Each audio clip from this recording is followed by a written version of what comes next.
Good afternoon, everybody. It's an absolutely pleasure to be here talking to you today. Um, as we said, my name's Phil. I'm the Chief Executive of Crimson Tide. You'll also see us referred to as Empro 5. That's our product. And I'm going to give you as much information as I can in 15 to 20 minutes. I've already been criticised about the number of slides I got. I promise I won't give you death by PowerPoint. And I'm looking forward to having your questions at the end. So moving on to the next and first real slide. I wanted to give you a flavour of who Crimson Tide are. We've been around for an awful long time. We're pushing nearly 30 years. We've done many different things across that 30 years, but principally you can see that we joined the stock exchange in 2006. And since then, we've really started to coalesce onto the business model.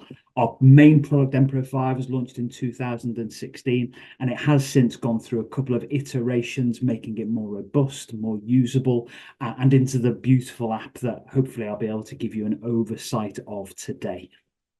Next slide, please. So get this bit out of the way, really. You see my face at the top there. This is a relatively new leadership team that has been formed over the last 4 months. Peter Herter, my CFO, this is his second iteration with Crimson Tide, so he's got about 5 years of experience. Luke Jeffrey, my CTO, has been here for 20 years, man and boy. He was formerly the CEO 5 or 6 years ago, masses of experience and a brilliant technical lead for the business. And then Jackie, our chairman, was formerly the CEO before me, and she's taken on the chair role most recently. So what we've got here is a new team, but bags of experience and really driving the business forward over the next few years. Next slide, please. Now, as I mentioned, we've been around for an awful long time, and in that time, that has led us to work in many far-flung lands across the world. We have partners and customers pretty much on every continent in our history. We're principally focusing in the UK, Europe, and North America at the moment, and I'll talk about that in a lot more depth. But we have been around the world, and our application is able to be viewed in all of those different languages through language packs. Next slide, please. Right, so now we can really get into the nitty-gritty. What exactly is it that we do with Empro 5 at Crimson Tide? So essentially, we are the process management app for facilities management, food safety. What that means is, in those industries, workers on the ground can be allocated tasks to complete in their daily work. Those tasks can then create onward actions for management and leadership, and we can make sure that those businesses are compliant and they're safe and that they are auditable. And that brings with it many different positives that we'll go through as we go through the slides. But I really just wanted to highlight how much of this we've really been doing over the last few years. We've created more than 175 million jobs for our customers. Now, a job could be multi-stage. It could be a cleaner going into a bathroom and cleaning a sink and a floor and a door, and all of that being then available to be audited by their supervisors and managers. We've ensured that more than 150 million safe school meals have been served, and this was particularly prevalent through the COVID era and since then. So a lot of schools in the UK are managed through Empro 5. We've got some exceptional use cases within those, and really interesting. If anybody wants to pick up on those later, we'd love to talk through them. We currently have about 33% of the UK supermarkets using Empro 5, and that's actually increasing. Within those supermarkets, we do myriad use cases, from cleaning to trip slips to hot food checks. The list is almost endless, and two of our biggest customers are currently in the UK supermarket arena. And in those customers, and this stat is for just one customer, we saved them more than £1 million just on paper and printing costs alone. So that's a real great value to a partner. And then finally, we've had more than 140 million audits of these jobs completed over the last few years. So that means that we are able to prove to external bodies that our customers are completing the tasks that they are mandated to do, and they are doing them properly. This saves them an awful lot of hassle. It minimizes the amount of folders and paper that they must keep within their stores and within their offices. It makes them much more operationally efficient. Okay. Next slide, please. Now, from a customer perspective, we can do this on any level on which the customer operates. And I've summarized it here in 3 levels. The bottom level is the simple customer who has only paper-based processes. That's all they do. They don't do anything digitally. They don't track any of their work on anything other than a piece of paper. For those customers, we can revolutionize their business and literally change them from the bottom up. We've done that many times, but that's not the case for every customer. We see a lot of customers that are either all the way through a digital transition or are part way through and not really sure what their next step should be. For both of those customers, we find it really beneficial to work with MPro5 to input another level of infrastructure into their organizations that gives them better visibility of the data that they are creating, but also allows them what I call a so what. If they're collecting all of this data, it doesn't really mean anything unless they're doing something meaningful with it. And that's the bit where MPro5 really starts to shine. Next slide, please. So how exactly does it do that? I'm not going to get too technical here, more for my own sake than yours, to be quite honest. But from a technical standpoint, MPro5 takes data either from people or from sensors. We can ingest pretty much any sensor data that any manufacturer could complete, and that could be a door sensor, it could be a carbon dioxide sensor on a wall, it could be a camera that detects particular movement. It doesn't matter. That data is created, and MPro5 works on it and manipulates it and then does something with it. And then you can see on the right-hand side that what it does with it is either, firstly, create a remedial action. So to put this into perspective, this could be that an operative is walking around a shop floor and notices that a door is damaged.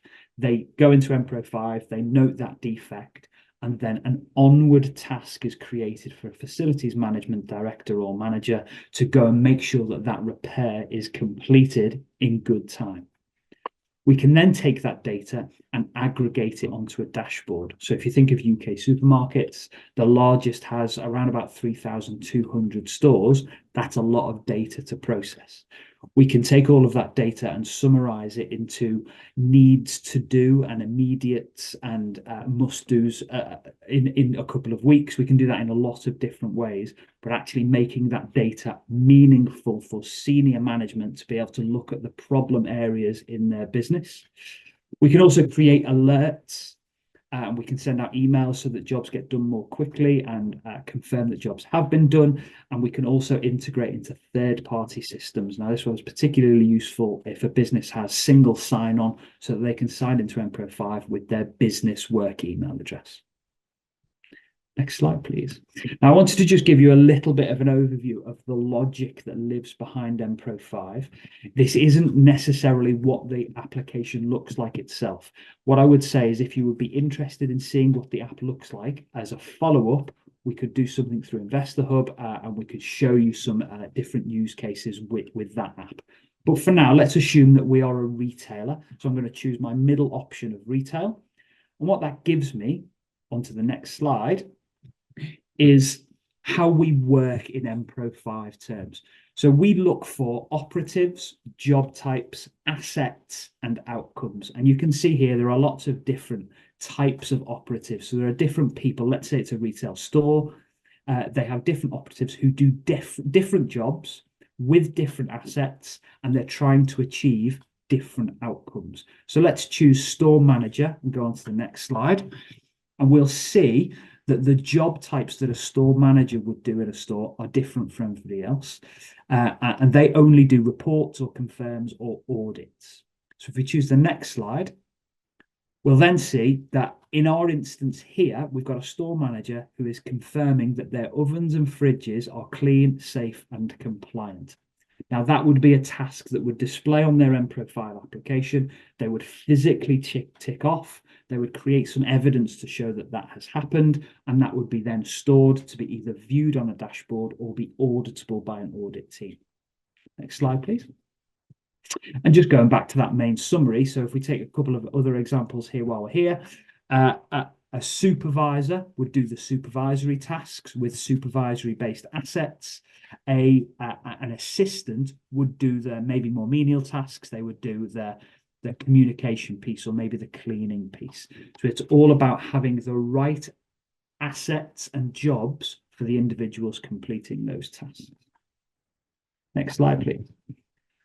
Now, to ensure that all of that is auditable and is useful information for the business, we have lots of proof points. So within mPro5, when you've completed a task, you can ask that operative to do a digital signature. You can ask them to take a photograph either of themselves or of the object that they are working on. We can take and store videos and upload those to a dashboard. Every instance will store the location where that was completed. So this is most useful if a cleaning crew was asked to clean a particular bathroom. You can prove then that that bathroom was cleaned by its location. We also track the time that a task was completed, and this does work in offline and online mode. And those timestamps will be both the time it was completed and the time that the task was uploaded when it came back online. As I mentioned before, we can do single sign-on, so it's all integrated into the customer systems.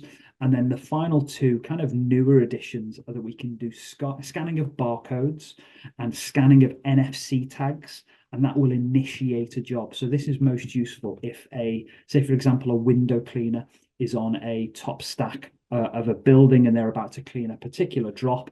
They would scan or tag that location to tell mPro5 where it is that they are cleaning, and that then makes the onward audit much more simple. Okay, next slide, please. Now, just a quick summary of the outputs of these. So firstly are the dashboards. These are created bespoke for our customers so that the data that is displayed is meaningful. In one of our customers, every single store has its own version of the dashboard, and that rolls up into regional manager and senior manager views so that they can all look at their pinch points and find out where they need to improve. Next slide.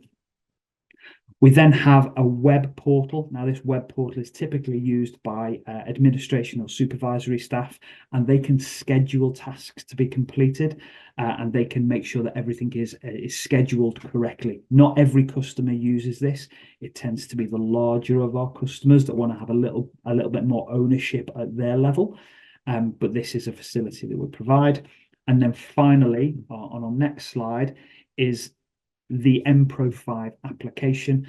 mPro5 is developed for both Android and iOS, but also works on Windows laptops and Chrome laptops as well. It's beautifully simple to use. It's been redesigned over the last 18 months from the ground up. It's responsive, it's resilient. The feedback from our customers on this new iteration is absolutely stellar. You can download it from the App Store yourselves, though you won't be able to log in, but you can have a look at the App Store and see if you can see it.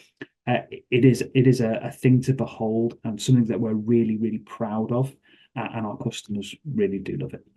Next slide, please. And then finally, just a little summary dashboard to give you a real feel of what these look like.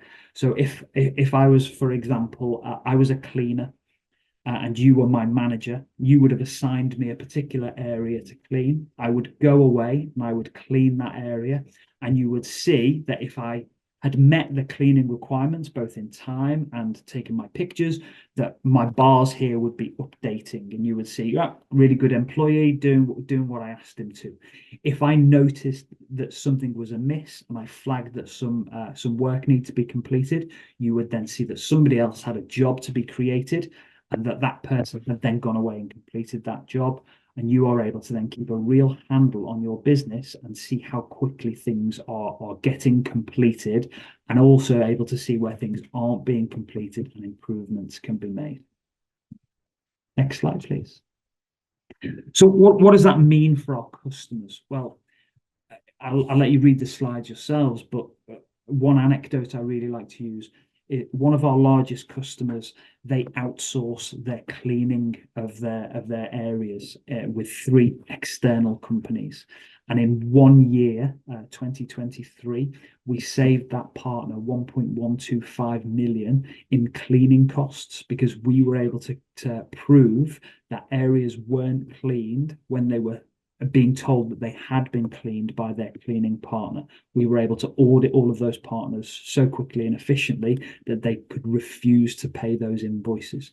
So then when you tag onto that we can save them £1 million in their paper costs, then it's really starting to add up in the value stakes. Next slide, please. So hopefully I've introduced you to MPro5 somewhat. And now I want to really think about the investment case for you and where we're going in the future and why I think this is an important business. So firstly, let's look at our current customer portfolio. So we have a number of customers who are grocery retailers. These are large customers with very many stores, and we do very many use cases for those customers. It's absolutely great. We then have a number of facilities management companies. These could be commercial cleaning companies, cleaning offices, cleaning skyscraper window drops. They could also be tied in with some of the grocery retailers as well. We have a number of food service and food safety companies and QSR restaurants.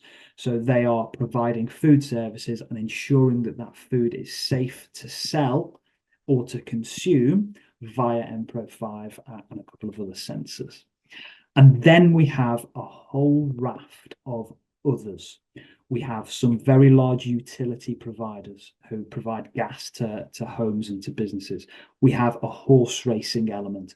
We have an awful lot of healthcare, even down to the tracking of prosthetic limbs in hospitals and ensuring that haemophilia drugs are administered properly. We have a paper mill. We have lots of different smaller businesses that have their own individual use cases. And when they were drafted as customers, this was good because it was business. We were a smaller company back then, and these are some customers that have been around for 20 years. The difficulty at this stage, though, is creating a world-class application that can cater to all of these use cases simultaneously.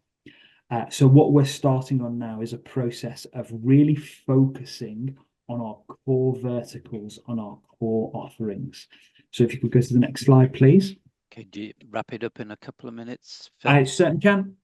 So firstly, where are we focusing? We're focusing in facilities management, contact catering and food service, and what I call retail and high street. Next slide. Within those, we are also focusing in EMEA and North America. That's where we have heritage and we have proof points. Next slide, please. And we are really starting to consolidate into a bespoke managed service for CMMS and CAFM systems for compliance and audit, retail and high street in EMEA and NAM. So we are literally focusing on retail with that facilities management piece and the food safety piece at its very heart. Next slide. And what that means for us is, from a stats perspective, we have in North America and Europe about a £650 million market to aim at. The US retail arena itself, just for grocery retail, is more than £1 trillion. The UK is £450 billion. So we're giving ourselves a really good shot at accelerating by focusing our product offering to be into this facilities management and food safety space for very specific customer types. Next slide. We're seeing a rapid growth in our pipeline. Our pipeline has increased 7-fold over the last 12 months, and that is allowing us to really specifically target customers with white papers and case studies and really show what we can do. We're also working very heavily on our conversion rate, and we're starting to see the real green shoots of growth in that area as well. Our conversion rate has grown steadily over the last 6 months. Next slide. We can skip this one and we'll go to one final slide. Please. Have we not got one more? Okay, we've Next missed. one, next one, Pavlina. Is that the last one? There wasn't a slide, but so we do have our Investor Hub area. If you would like to join us on there, we can send around a QR code later. Come and join us on there, ask any further questions, and we can start to show you more of the platform. There you go. Okay. All right. Thanks, Phil. That was a very quick trip through. Thank you for, I didn't expect you to get through that many slides in that short a time, so well done. Just there's only one question coming in, so reminder to the audience, keep typing in your questions. I'm going to get my own in first, actually. I had a couple. When I looked at Stockopedia information, you've got quite a high spend, more than I expected, really, at a sort of rough feel on CapEx coming through. Is that what proportion of that is about CapEx in new business terms or new developments versus some kind of maintenance CapEx with existing customers? It just seemed quite high to me. It's a fair mix of both. The last 2 years have been a real R&D cycle. So we've taken the baseline products, all three of them, and completely ripped them up and started again. So there's an element of that in there. We should see that really start to tail off over the next. Well, it has started to tail off already. So we'll see that reduce quite rapidly over the next 12 months.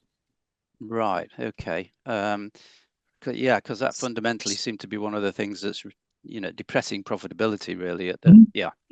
Okay. We have noticed as well, and that is done. Okay, good stuff. And you now I know a bit more about your product. My thoughts turn to Ideagen, who were in talks with you earlier this year about a potential takeover, and I can see now better why they were interested from your description of the product. Can you just tell us what happened there and the previous? I think it was a previous attempt with Check It, I believe. So twice this year you've been courted for acquisitions. We have. That was my first week in the job as well, would you believe? So the Check It one was kind of a legacy approach. They've been talking to us way before my time, and it wasn't really deemed the right timing or the right offer. The Ideagen was much more interesting. I think there were a lot of synergies between the two businesses. I think where we differed was our approach. We, for me, are not a pure SaaS. Pure SaaS is rinse and repeat, same for everybody. We are not that. We have an element of managed service for all of our current customers, and particularly for the new crop of customers that we're seeing come in.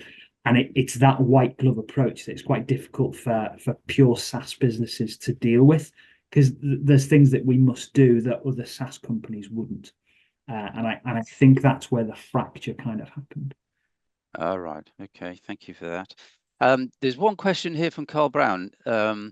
Question for Fusion. Please talk through how you will monetize your future work, i.e. how will shareholders get a return on their investment? Okay. I think you've kind of alluded to some of that, but I guess that comes back to the fact that you are generating revenue and some growth and expected more growth. Maybe just talk us through how that's going to get to the point where we're talking cash flow positivity and good net margins. Well, it's both ends really. So now we're through that R&D cycle. We're really focusing on the costs of our own business. We're making sure that we're lean and we're not spending money unnecessarily. And that's a key tenet of the last 3 months. But then also with the new product and the new focus, and this is so important, this focus on the retail market, we're able to focus on customers that can bring us higher returns more quickly. If we look at our pipeline 12 months ago, and this is no disrespect to the companies that were in there whatsoever, but they were tending to be lower MRR and smaller groups with no growth potential. What we have in our pipeline at the moment, and actually further than the pipeline, are larger companies, specifically grocery retail and retail. And if you think of the North American market, if you land one North American retailer that has 15,000 retail outlets, you're an order of magnitude bigger than anything you would land in the UK automatically. And with that comes a higher MRR, comes a higher upfront fee, which we can then start to rinse and repeat and do more of, albeit with that bespoke service. So the growth is going to come. It's not going to come as quickly as everybody would probably like. We're really refocusing this business. It's not going to be tomorrow, but it is coming. Okay, thank you, Phil. Just one question. I looked up, I couldn't see your name in the shareholder registers on the tools I was using. Have you actually bought any shares since you came I on? haven't. And there is a very good reason, because as soon as I was able to, we were in lockout, and we were in that lockout period for a long time. Right.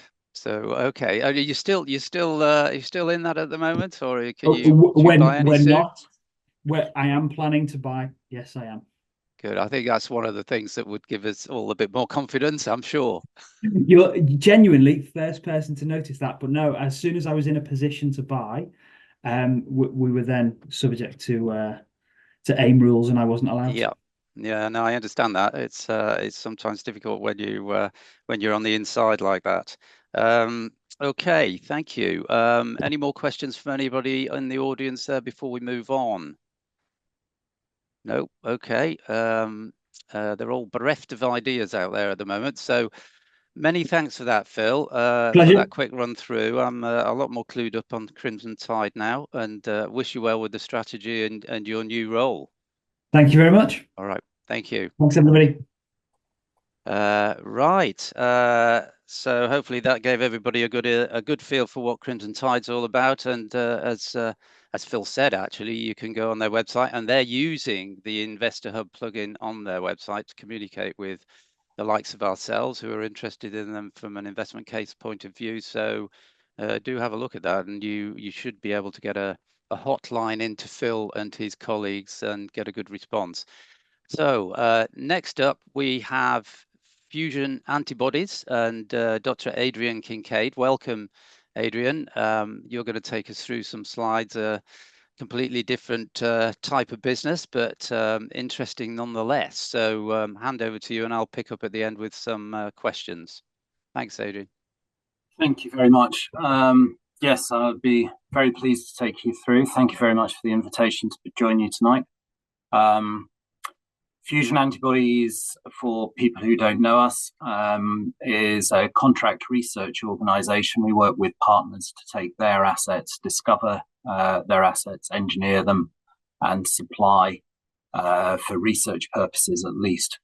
So that's covered in on this introductory slide as to the three main areas that we operate in. We can do all of those for the same client, whether they are interested in therapeutic antibodies or antibodies for diagnostics, or indeed for research purposes. We focus on the antibodies, discovering them, making them the best they can be, and then generating the material for actual physical testing. So within those, if I dig a little bit more deeply, we have recombinant protein expression. That might be for the antigen or another protein other than the antibody. And we're seeing some interesting developments in that space recently. There's the antibody themselves, whether they are monoclonal or expressed in more breadth. We can actually take those monoclonal antibodies or hybridomas, we can work out what their genetic sequence is. And once you have the sequence and you've got it available, you will basically never have to worry about losing that antibody again. So security of supply is particularly important to clients, especially in the early stages when they're building up data around one particular antibody. Engineering really makes them the best that they can be, and we do find that some of our scientists sometimes forget that what they're working on is actually a product to be sold, and therefore getting that into a format where they can manufacture the maximum amount that's possible with the lowest cost of goods is a really important phase. So the more business-minded of our clients are much more aware of those needs. Of course, there are many types of antibodies. They're generated in all sorts of all mammals, a lot of other organisms, including fish, sharks, birds, etc. So depending on where the original antibody, which may be a research tool, has come from, you may need to switch species. So typically an antibody may be discovered in a mouse or a rabbit. If you want it as a human therapeutic, you need to humanize it. You also need it to bind as tightly as possible to the target, and we have a technology that we call RAMP, which is essentially antibody maturation, making it typically a higher affinity that it can be. Where we finish our services for the client is actually enabling them to have a stable cell line that's locked down, and that can be taken into highly regulated clinical good manufacturing practice, or GMP, for scale up to go into clinical trials.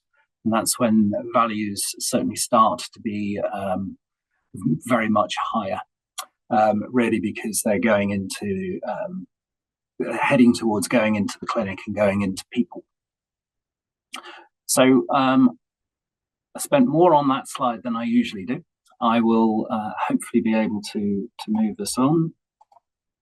I do have a disclaimer, just which I will take as read, and started doing some of the introduction on that first slide, but I thought it was important whilst the information was there. So I mentioned that we're a CRO, contract research organization. We're doing discovery, engineering, and supply to our clients. We are ISO 9001 accredited. Quality is extremely important to us. We differentiate ourselves on quality and technology much more so than on price. It's not comfortable living when you're having to compete price-wise. So we try to do compete on quality, and particularly the different technologies that we've got. Obviously, we've got a unique selling position. We are the only provider in the market for that, and that's an ideal position to be in. The type of people that we work with are typically drug discoverers. So drug therapeutic antibodies are the biggest part of our market makeup. If you look at antibodies on the drugs on the market at the moment by their revenue, then 5 of the top 10 selling drugs across the world are antibodies. So they're immensely valuable, or can be immensely valuable, although it is extremely difficult and very long-winded process to get all of the regulatory approvals to get an antibody or any other drug onto the market and generating those revenues for you. People are very interested in doing that, and those organizations work from very small size, even virtual companies, smaller biotechs, larger biotechs, such as those that we've heard about increasingly with the pandemic, etc., all the way up to the largest pharmaceutical companies, which I'm sure everybody is familiar with. There are also, increasingly for us, the diagnostic companies are getting much more prevalent. We're doing more and more business with those diagnostic companies.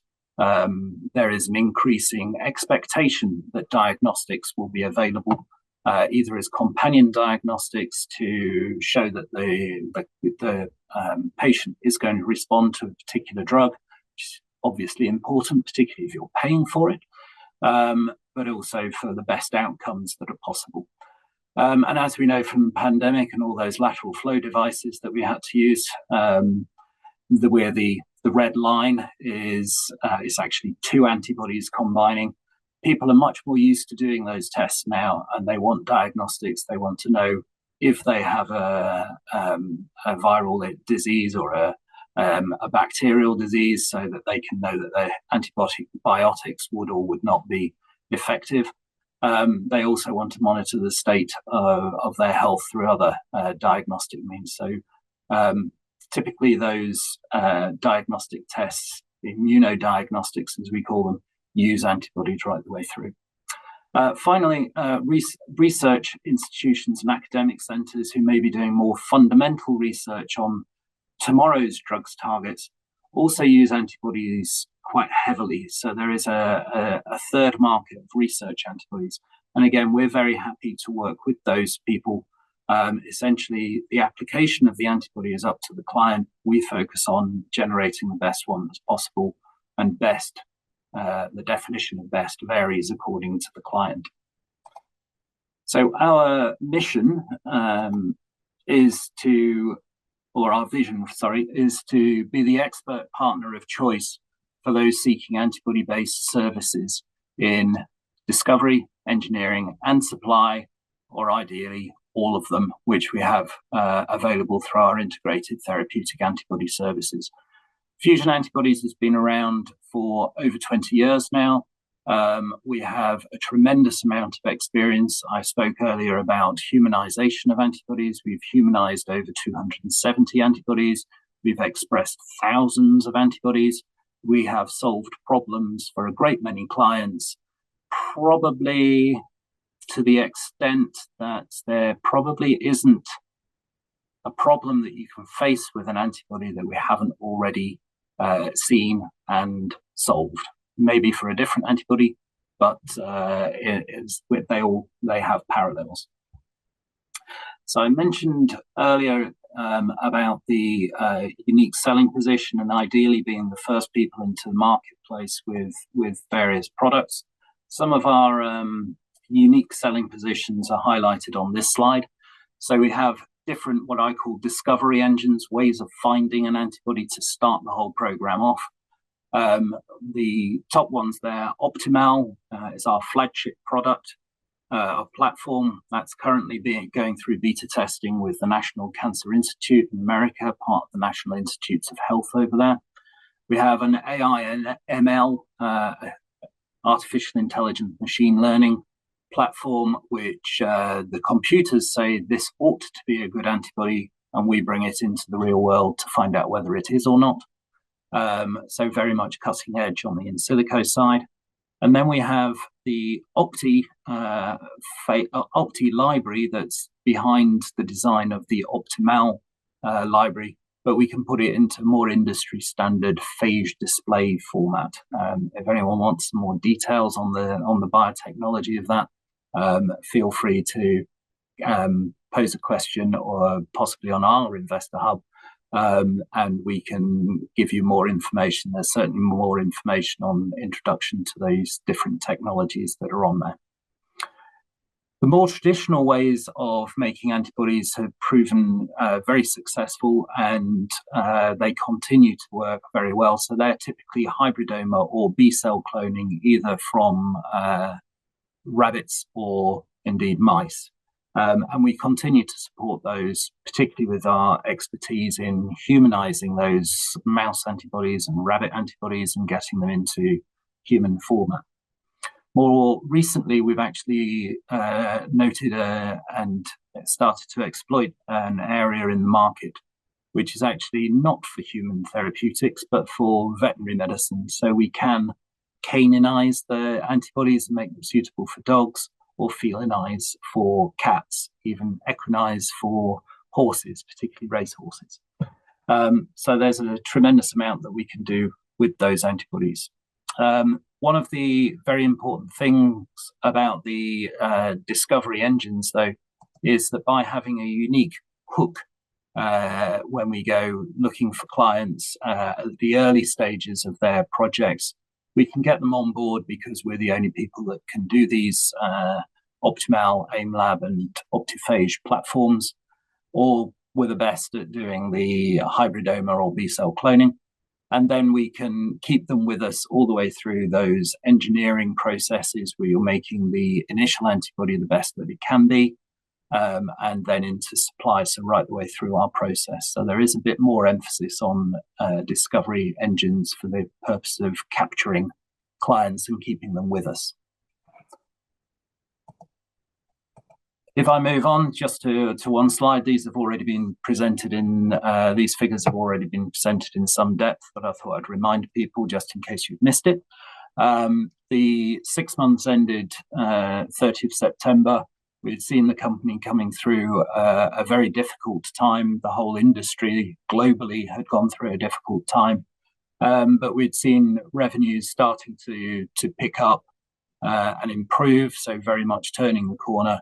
We hope that trend continues. We feel that we're on track to meet market expectations on revenues and working through that. During the difficult period, obviously we had to make some difficult choices. Some of that very much, well, most of it centered around reducing spend, and we cut back on things, even the things that we didn't want to cut back on, including R&D, which has been reduced right down really to a minimum level.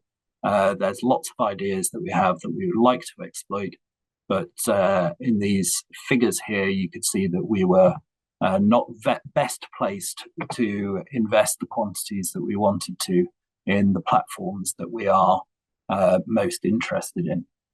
So that's very frustrating for a company that really is at the cutting edge of technology and really wants to get access to the latest pieces of equipment and drive these things forward.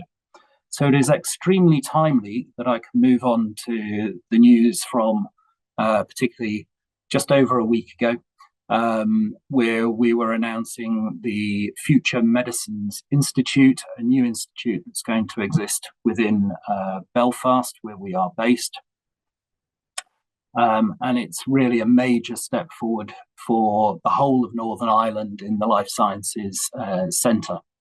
The total value of this new initiative, which is government supported, is worth around 55 million. And the grant element of that is in excess of 34 million, 35 million.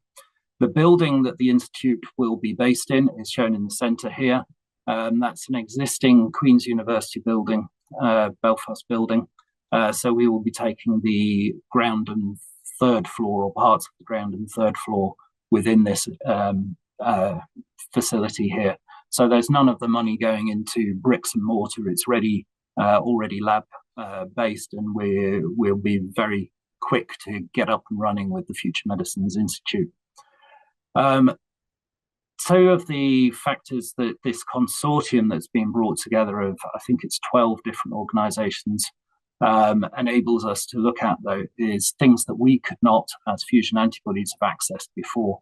So those importantly include clinical samples in the form of a biobank, which really adds value and takes us up that value chain in the terms of the propositions that we can put to our clients, and enables us to do much more in-depth research, particularly around sequences of antibodies and how they inform us about the things that, how they work, what works best, and what is considered to be natural, in other words, human in most cases. There is also bioinformatic data analysis, which we simply didn't have the bandwidth to have before.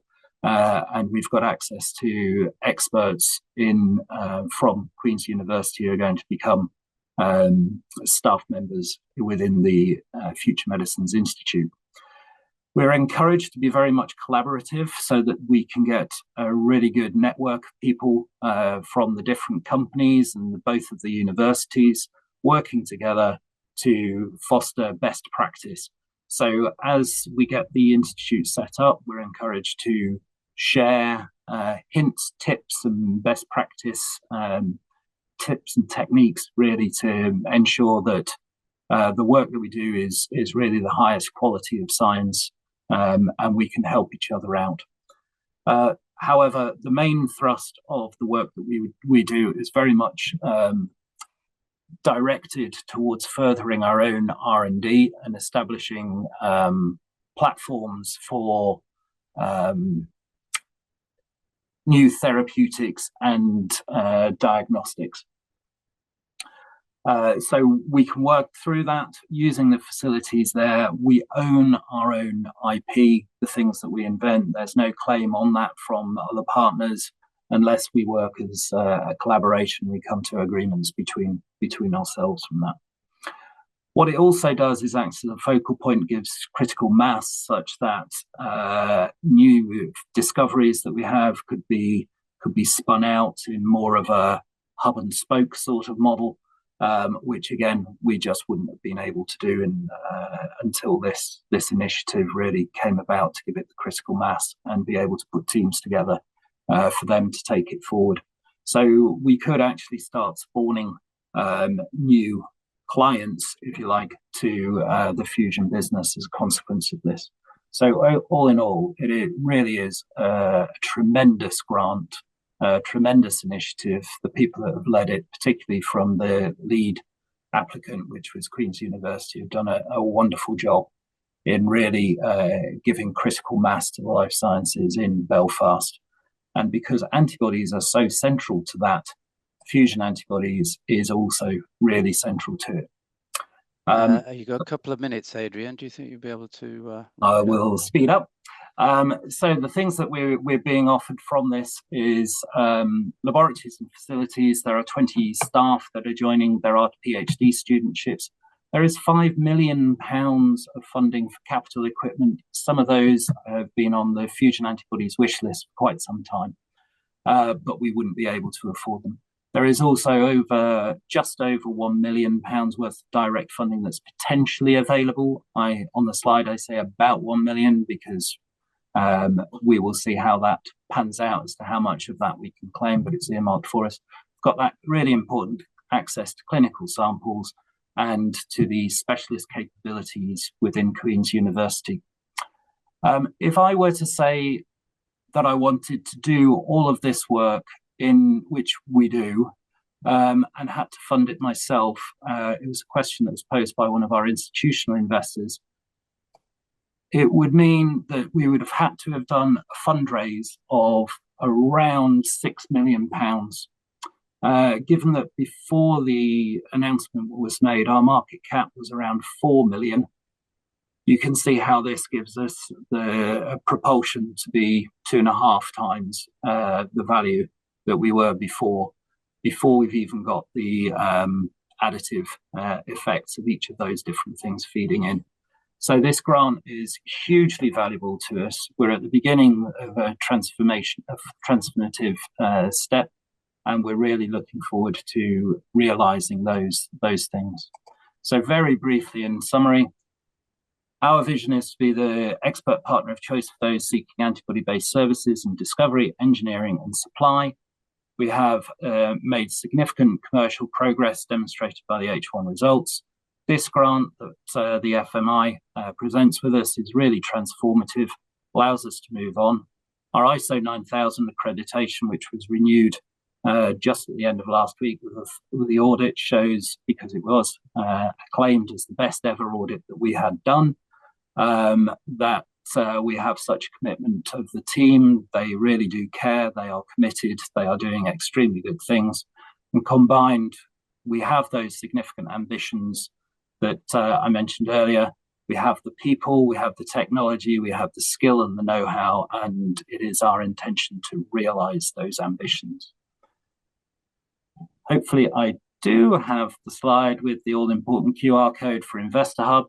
If anybody wants to tap onto that, we'll be able to do some Q&A as well. And I see that there's quite a few questions that have popped up in the meantime. Yeah, they've been flooding in actually. So we're going to have a bit of a challenge here, Adrian. If you can be succinct on some of these, I think we might get through them, but we'll do our best. And thanks for the I didn't realize you were also an Investor Hub client, so that wasn't organized, that was just a coincidence, I think. But yes, so everybody will be able to use another Investor Hub facility.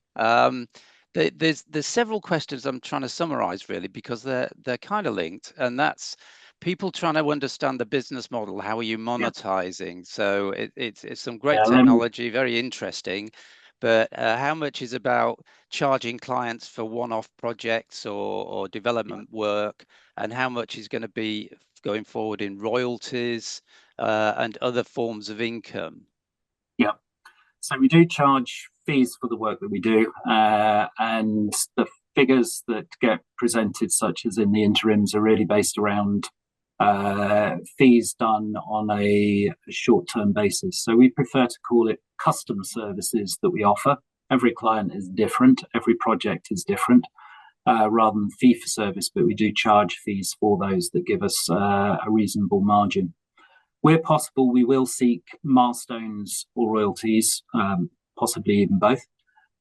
It's only fair to say, though, that a lot of our clients are very reluctant to give away their downstream. So they can be extremely difficult to negotiate. Nevertheless, we do have a pipeline which are working through. I should also point out that in terms of monetization, once we've done our bit, it does take quite a long time, particularly for therapeutics, for these to get approved. There is a significant attrition rate as well. So it can be quite a long time before you see those milestones and royalties coming back. Nevertheless, we have had milestones in the past, and we anticipate more coming through as the projects we've worked on have been successful. I would answer that, and particularly more recently as we picked up on diagnostics projects and working with companies to generate research use only antibodies, in other words, as research reagents, but we can also build in secure supply agreements. And they have two functions. One, it locks us in with secure repeat sales for the same antibody, generating high quality samples for them to move commercially to sell. But it also allows us to move some of our research according to the peaks and troughs of our fee-for-service work with production. So it would be good to see those coming through, and we have much more control. We can maintain our profitability and or work towards our profitability, maintain our effective deployment of staff. I think one of the biggest potential areas for us, though, will be once we have proven our platforms such as Optimal and Optiphage, would be that we can license those and transfer them on to potentially big pharma, biotechs, etc. I didn't go into detail on this, but the library design behind those platforms is absolutely vast. So with our design, we don't diminish the value of the libraries by having to remove the hit molecules from it. Therefore, it's of the same, if not increasing value each time that we would potentially license those. And we could license them to technically every pharma and biotech company in the world. And they would still get value from the design of the library if it's on a mathematical basis. So those license fees, when we get there, could be really important. And again, the project that we have ongoing at the moment with the National Cancer Institute shows, or will hopefully show, that the Optimal project can be run in different labs, in other words, as a mock-up for a client. So that, again, is in hand. Okay, thank you. Just in a sort of related question here, that to what degree do you do general research for and then look for customers rather than do research that's been customer sponsored? So it's very difficult to do that. We need to be fairly sure that there's going to be a client for that antibody. As I said, the application and the target product profile that different clients are looking for do vary, even sometimes when the target is the same. Aside from that, to date, we haven't really been funded to generate assets. We've been opportunistic in generating them. And with the Future Medicines Institute, basically those opportunities will be amplified. So I would like to see more of those coming through. Even when we're generating platforms and generating case studies, we may as well generate an asset off the back of those case studies. So I can see us doing a lot more in that way. And in large part, the grant is going to be a significant impact on the number of opportunities that we can exploit. Okay, thank you.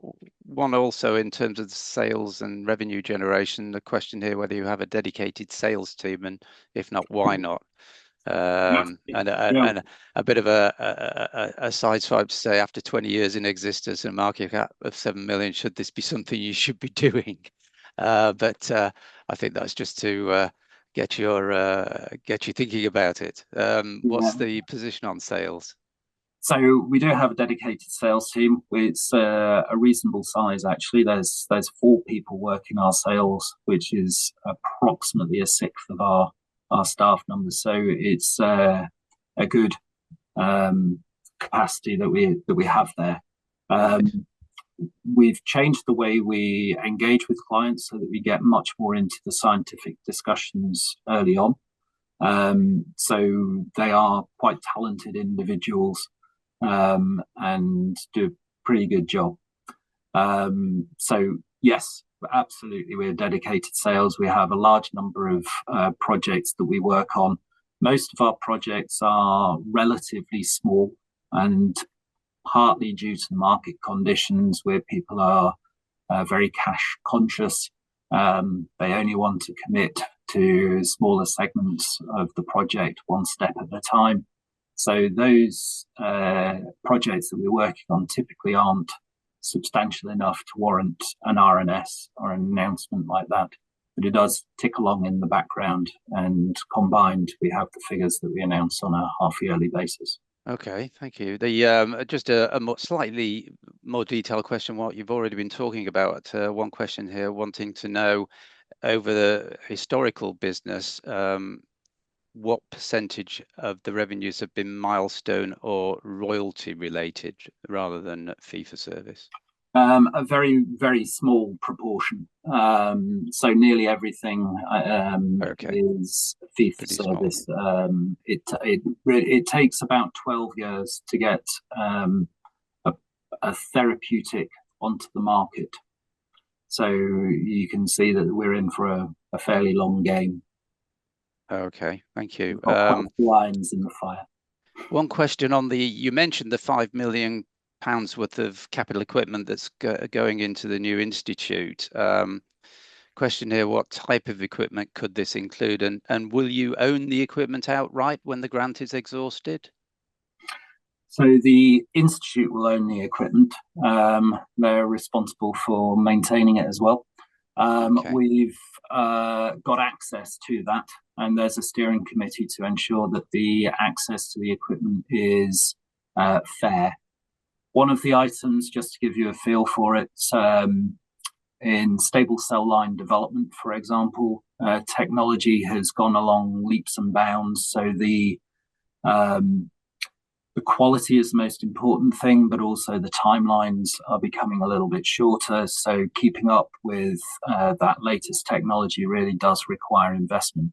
And it's very difficult for a company in our position, particularly when we're watching every penny, to get that investment. However, the step change that this grant allows us to do, where there is the kit for cell line development included, will enable us to access that without having to meet the overhead of the material, the capital investment in the first instance. And indeed, as that asset sort of diminishes in value over time, we're not picking up any of that erosion in our balance sheet either. Technically, we could, if we wanted to, or if we needed to, reduce the price to our clients in order to do that, because we haven't got to cover the cost of the capital items. I think what I'd prefer to do is increase our margins. Yeah. Well, provided you win the business. Yeah, true. Yeah. Yes. One perhaps there's several here. We're going to struggle to finish all of these, but I thought probably a lot of people will want to know if you could share with us any sort of potential news milestones that may be coming out over the next 3 to 6 months we should be keeping an eye out for. As you know, we're regulated in terms of the news flow. So if and when we have significant news, we'll put it out in RNS format, particularly if that's to do with our stated strategy and things that are updates on things that are already out there. Okay, right. Okay, yeah, that's I thought you might say something along those lines. That's always worth asking, though. So I think we're going to have to draw a close at this stage. We've got past the 6 o'clock mark. There are 1 or 2 more, but what I will do is ask you if you could perhaps produce some feedback in writing on those, and then we can make sure that those get emailed through to all all the people on the line today. Yeah, I'll see if we can't put them on our investor hub as well. That would be very handy. Thank you. Yeah, we'll see what we can do. If you can get me the questions, that'd be great. Will do. We'll send them through as soon as we can. So, Adrian, thank you very much for your time today, and appreciate finding out a bit more about Fusion. Thank you very much. I hope you do well over the next few months. It sounds like an exciting time ahead with the new investments in Belfast. Very exciting indeed. It's a remarkable opportunity that we've got ahead of us now. Okay. Thank you, and have a good evening.